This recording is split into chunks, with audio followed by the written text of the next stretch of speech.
तो भाई इसको आगे लेके, जैसे आप बोल रहे हो कि आपको डायरेक्टली स्पॉन्सर किया, तो वो तो सोने पे सुहागे वाली बात होगी कि बच्चे के लिए आप आए थे और आपकी सेटिंग भी ऐसी होगी जो वहाँ पे नहीं हुई।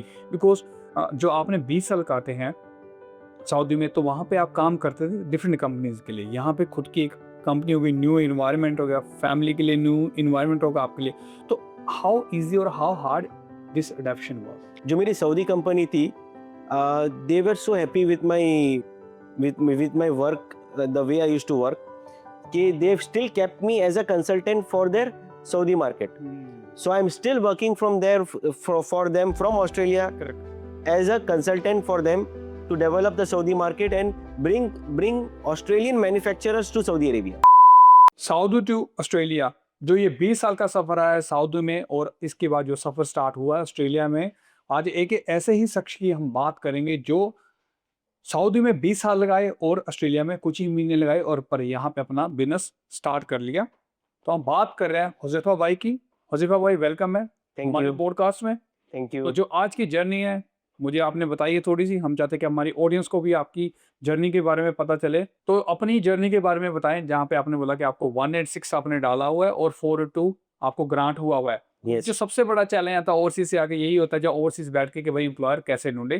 तो हुज़ैफा भाई थोड़ी सी अपनी जर्नी बताएं ऑस्ट्रेलिया आने से पहले की। Last 20 साल से I was working in Saudi Arabia, and I was working in one of the very reputed companies in Saudi Arabia, that was Yusuf bin Ahmad Kanu, which is among the top listed private owned companies. I used to do sales, marketing and technical sales. तो technical sales किया करता था मैं। हाँ हाँ। And then उसके बाद मैंने कंपनी ज्वाइन की, अद्दार ग्रुप, दार अल बलद, रियाद की कंपनी है। एंड वहाँ पे काफ़ी प्रोडक्ट्स को लेके मैं कस्टमर एंड पे कस्टमर को सेटिस्फाई करना, प्रोडक्ट को क्वालिफाई करना, फिर वो प्रोडक्ट से रिलेटेड जो प्रोजेक्ट्स आए वो प्रोजेक्ट्स पे काम करना। तो मोस्ट ऑफ मेरे जो प्रोडक्ट्स होते थे वो they were related to cement and power industry, ठीक है। Basically in short utility industry. ठीक है। So working environment Saudi Arabia का काफ़ी फेवरेबल था to encourage American and European companies, American, European, Australian companies to promote their products in Saudi market. So it was not very difficult for us to take them to the clients Saudi mein, and then we used to get them pre-qualified, and eventually we used to participate in the tenders, upcoming tenders, and based on the tender results, we were one of the very successful companies in Saudi to promote those products in the utility sector of Saudi Arabia. तो अभी भाई जो आपने 20 साल वहां पे लगाए और यहाँ पे आप आए, तो 20 साल में ऐसा क्या हुआ जो आपको यहाँ पे आना पड़ा, जो वहां पे आपको मिस हुआ? बेसिकली क्या हुआ कि एज एंड व्हेन जब मेरे my both my kids were born bought up in Saudi Arabia. ठीक है। मेरी बड़ी बेटी बड़ी हुई and then she went to 8th grade.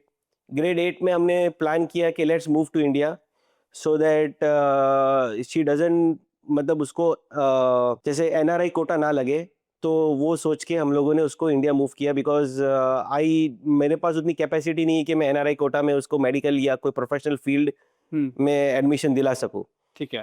तो इंडिया में जब हमने उसका एडमिशन किया तो she was not finding it very comfortable staying there because of the environment and the culture. She was born and bought up in Saudi Arabia. तो gradually हमने admission तो करा दिया था उनका इंडिया में। She went very reputed school MSB Byculla में। ठीक है। बाइकला में एडमिशन हुआ, उसका 3-4 महीने गई वो, but she was not coping up, she was feeling uncomfortable with the crowd, with the culture, with environment. the environment. She was feeling uncomfortable, so we had to bring her back to Saudi Arabia. ठीक है। जब वो Saudi वापस आ गई जब तो ये बात करो तो और अकेले ही गए थे आपके बेटी वहां पे? my wife went along with her in the initial period, and then she came back. She joined me again back to Saudi, and my daughter was staying with her in-laws. मेरे in-laws जो है मेरी इसकी नानी और नाना के साथ, she was staying with them. ठीक है। And they were taking care of her, but 3-4 महीने हुए and she was not finding it very comfortable.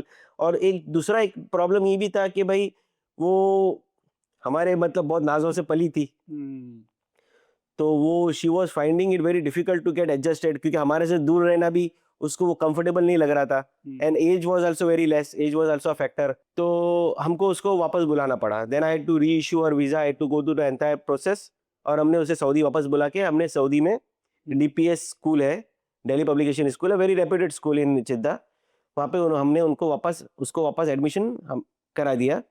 And then she continued her 8th grade, and then eventually there was one, क्योंकि I was representing many foreign companies in Saudi, तो एक reputed company मिली, Indian company, Indian manufacturer, and he said that he wanted to start up his venture in Australia.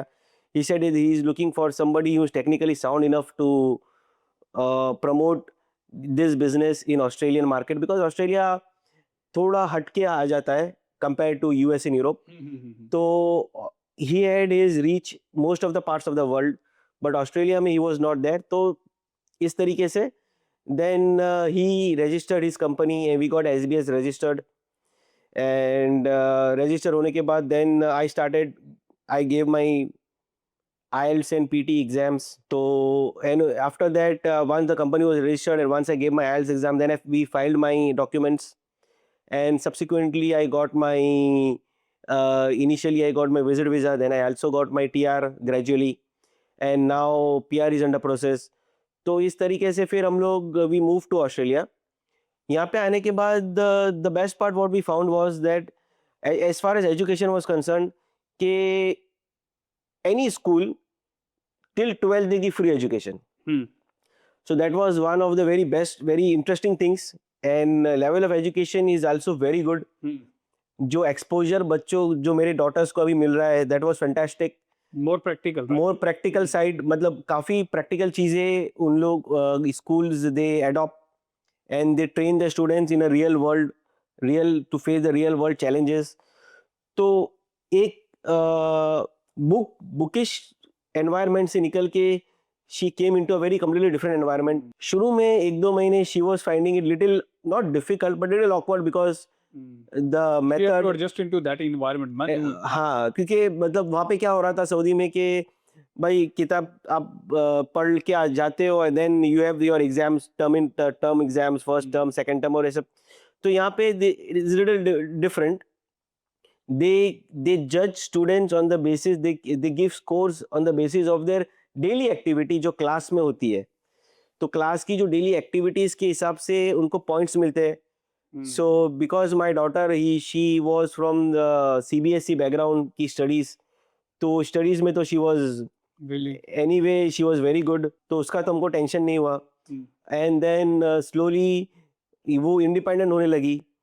यहाँ पे जो जिस तरीके से उन लोग बच्चों को ट्रेन करने लगे, like for example I will give you, they took my daughter to one class, जैसे कोर्ट में ले गए, they had to face the court and there were the जजेस they told, they explained her what are the rules of the driving. एक example के तौर पे बता रहा हूँ.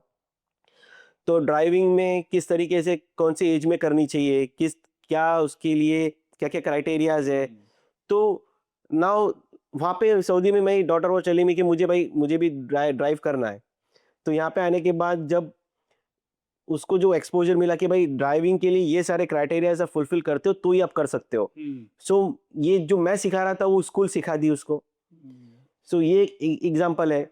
इस तरीके से फिर काफ़ी कल्चरल एनवायरनमेंट से वो मीट हुई. उसके क्लास में there are students from Malaysia, from China, from Singapore, also from Europe. तो multicultural environment मिला, and she got to know कि different cultures में किस तरीके से you have to gel with the people.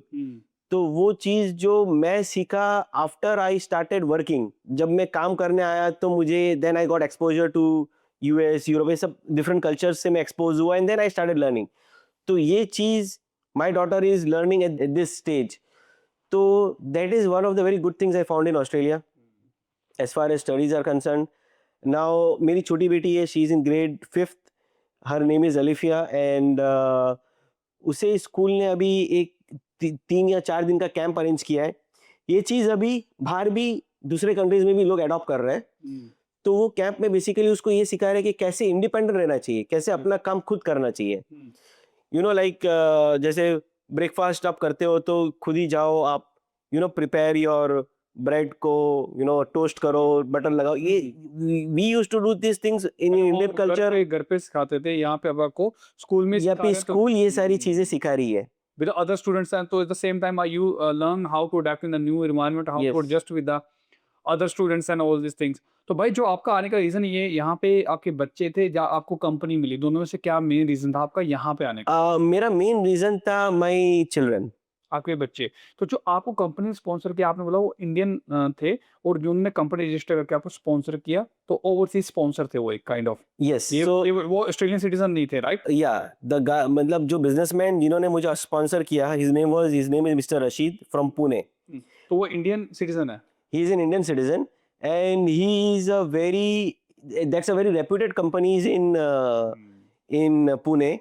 They basically manufacture SWAS systems, which is called steam water analyzer systems, which are required in almost every utility sector, तो including आपको कौन सी position पे उन्होंने sponsor किए? to run the company as a director. As a director. तो मैं बताना चाहता हूँ ऑडियंस को, जो 482 होता है, आप बोलते हो कि ऑस्ट्रेलियन एम्प्लॉयर थी, अगर आपका ऑस्ट्रेलियन एम्प्लॉयर भी नहीं है तो ओवरसीज का बंदा भी आपको स्पॉन्सर कर सकता है, जहाँ पे आप न्यू कंपनी या उनकी न्यू ब्रांच को सेटअप करने के लिए आ रहे हो. पोजीशन वेरी कर सकती है, जैसा भाई ने बोला वो डायरेक्टर के लिए उनको स्पॉन्सर किया गया ओवरसीज के एम्प्लॉयर के थ्रू.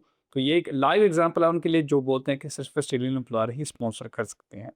तो भाई इसको आगे लेके, जैसे आप बोल रहे हो कि आपको डायरेक्ट के लिए स्पॉन्सर किया, तो वो तो सोने पे सुहागे वाली बात होगी कि बच्चे के लिए आप आए थे और आपकी सेटिंग भी ऐसी होगी जो वहाँ पे नहीं हुई. बिकॉज जो आपने 20 साल काटे हैं सऊदी में, तो वहाँ पे आप काम करते थे डिफरेंट कंपनीज के लिए. यहाँ पे खुद की एक कंपनी होगी, न्यू इन्वायरमेंट हो गया, फैमिली के लिए न्यू इन्वायरमेंट होगा आपके लिए. तो हाउ ईजी और how hard this adaptation was? Basically ऐसा था कि let me give you little brief.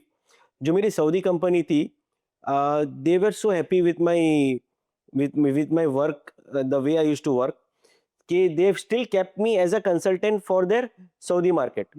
So I'm still working from there for them from Australia. Correct. As a consultant for them to develop the Saudi market and bring Australian manufacturers to Saudi Arabia. अब Saudi में Japanese, US, American और European manufacturers का एक बहुत ये है, it's a big market for this three countries. Australia is not that much there in Saudi Arabia, but I am for my जो मेरी लोकल कंपनी, उसके लिए मैं डेवलप कर रहा हूँ ऑस्ट्रेलियन मैन्युफैक्चरर्स. उसमें से एक मैन्युफैक्चरर ऑलरेडी मैंने डेवलप कर लिया है फॉर वाटर के लिए, बिकॉज ऑस्ट्रेलिया में water market is very good. जैसे रिवर्स ऑस्मोसिस है, एफ्लुएंट ट्रीटमेंट प्लांट्स है, वेस्ट वाटर ट्रीटमेंट प्लांट्स है. तो इसी तरीके से और भी मैं डेवलप कर रहा हूँ. So that is one part. Apart from that, जो लोकल मतलब जो ऑस्ट्रेलिया में मैं जो डेवलप कर रहा हूँ इन यूटिलिटी सेक्टर, तो जैसे स्टीम इक्विपमेंट्स के जो प्रोडक्ट्स है, जैसे स्टीम ट्रैप्स है, these are widely used in not only in utility but also in oil and gas.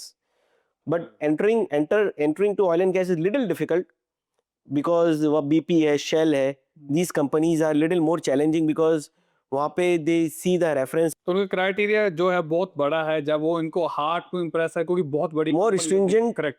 more stringent norms है उनको क्वालिफाई करने के लिए. तो यूटिलिटी में it is not so stringent.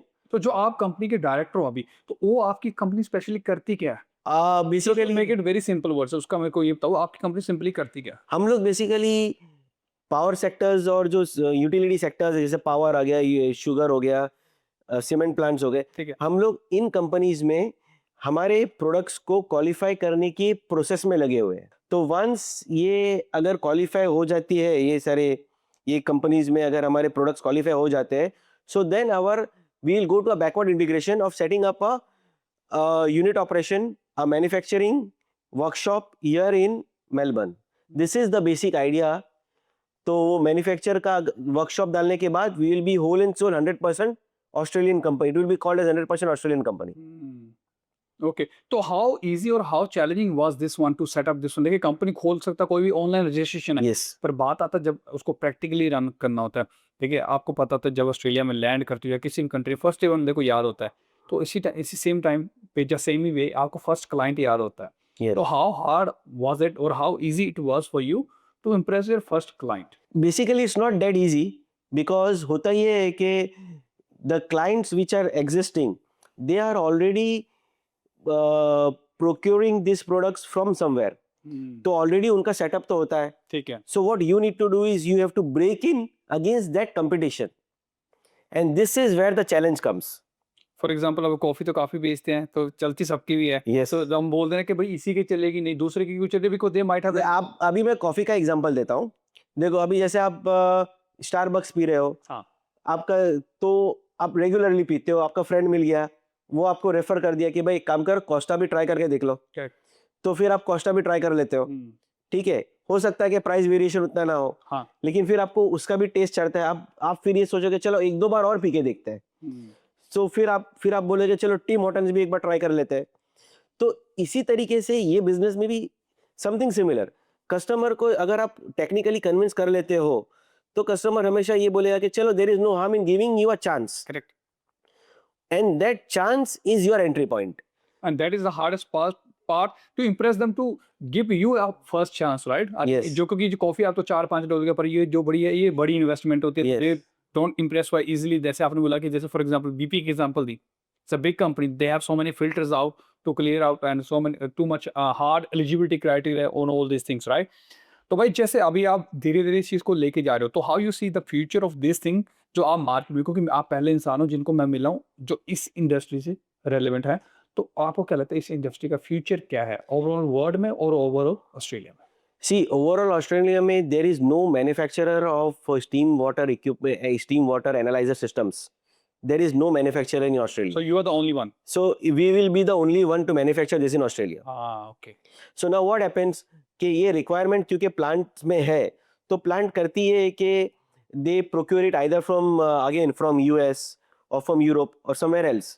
So and मतलब purpose ये है कि to establish an Australian company ताकि we sell it as made in Australia. Made in Australia. With Australian standards, जो ऑस्ट्रेलियन स्टैंडर्ड्स जो कंप्लाई करते हैं, हम उन स्टैंडर्ड्स को मीट करके, समझ गया. सपोज अगर हम कुछ पार्ट्स अगर हम आउटसोर्स भी करते हैं, we'll make sure कि ये जो पार्ट्स है this will be meeting Australian standards in the initial stages, and then once you manufacture here it will be completely Australian made. Understood. I think ये एक अच्छी एग्जांपल आपने सेट करी है कि आप मेड इन ऑस्ट्रेलिया बनाना चाहते हो, क्योंकि मोस्टली लोग होते हैं यार बाहर से सस्ता मिल रहा है, let grab it from there. But the problem is अगर आप ऑस्ट्रेलियन वाली लेते हो ना, you feel the quality differences there and the people has a trust on the Australian brand. I think वो एक आपको प्लस पॉइंट रहेगा.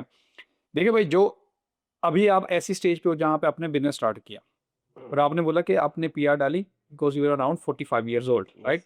तो एक वो आपका प्लस पॉइंट जो लिखी होती है जो लाइफ में वही होता है. तो जैसे आपने बिजनेस भी स्टार्ट किया, फैमिली भी आई, तो how hard it is to manage the business at the same time manage the family plus the new environment? Again not so easy because of course without family and without friend support तो it's very difficult. Correct. because जब मैं यहाँ पे आया तो मेरी साली थी यहाँ पे already. ठीक है. she was set here from last 10 years. she's into an IT industry. Okay. तो भाई मैं तो उसको ये बोलता हूँ कि भाई तेरे भरोसे पे आया हूँ. because initially for 3-4 months we stayed with them. because उसमें रीज़न ये था कि भाई घर लेने की भी यहाँ पे क्राइटेरिया है कि you should have a rental history. Correct. तो वो भी थोड़ा डिफिकल्ट था. तो बट ग्रेजुअली हम ऐसा कहते हैं ना कि भाई if you try nothing is impossible. तो ये हुआ कि भाई I luckily when I was going around looking at houses in various suburbs, तो I got one very good person, very good agent. He told me कि I am ready to give you, I like the way you know the way you talk. And मैं मेरी family के साथ देखने गया था घर, तो उसने मुझे चांस दे दिया. उसने कहा कि without your rental history I will give you this. ठीक है, मैं आपको दे देता हूँ, आप रहो यहाँ पे. ठीक है. एंड सो दैट उसने ये कहा कि अगर आप प्रॉपर तरीके से रहते हो, रेंट टाइम पे भरते हो, तो मेरे घर में ही आप एक रेंटल हिस्ट्री अगले 6-7 महीने 8 महीने की आप बन जाएगी आपकी. So that's how I came in and that's how I settled and और वो अब वो बन रही है. तो अभी आपके जो वर्किंग आवर्स है वो क्या? अभी खुद का बिजनेस है, वहाँ पे तो आपके फिक्स होते होंगे, तो अभी क्या वर्किंग आवर्स है? देखिए वर्किंग आवर्स तो मैं ये कहूँगा कि आई वर्क 24/7. देखो उसमें ऐसा है कि अब there is a time difference between Saudi Arabia. अब मैं सऊदी और इंडिया दोनों के साथ पैरेलल काम कर रहा हूँ. तो मेरा कोई फिक्स टाइम नहीं है. एंड आई एम जब भी मुझे चांस मिलता है रेस्ट ले लेता हूँ और ऑफ कोर्स रात की नींद ज़रूरी, तो 3-4 घंटे तो सोते ही हैं हम लोग। और इसके अलावा जब भी मुझे व्हेनेवर अगर यूएस टाइम कन्वीनिएंट हुआ, और मेरे कुछ सप्लायर्स यूएस के भी है, ठीक है। तो उनके साथ जब ज़ूम मीटिंग्स वगैरह करनी होती है, तो फिर then we adjust this times. तो आई वुड से कि एक 24/7 का ही बेंचमार्क लेके चल रहा हूँ मैं इन द बिगिनिंग। मैं आपको इसलिए क्वेश्चन पूछा है क्योंकि भाई मोस्टली यहाँ स्टूडेंट्स का ना स्केड्यूल ऐसा ही है। हुँ। उसको नहीं पता किसी कैजुअल जो है रात को फ़ोन आ जाए। जब मैं सिक्योरिटी करता था, मैं रात को सोया, जैसे रात को 12 बजे मेरे को 2 बजे फ़ोन आया कि भाई आपकी जॉब है बिल्कुल। हॉस्पिटल में सिक्योरिटी की।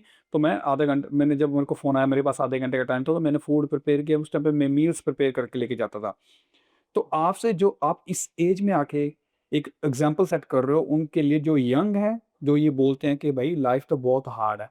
यस, देखिए लाइफ हर बंदे की हार्ड होती है, वो डिपेंड बिल्कुल। करता है आप हार्ड वर्ड को कैसे उसको एक्सप्लेन करते हो यस, और how you recognise and how you use that edge for your growth. आप इस एज में भी कर रहे हो, कहने की जरूरत नहीं है, आपके पास इतना experience, you can have a good income, you don't need yes, to do that, right?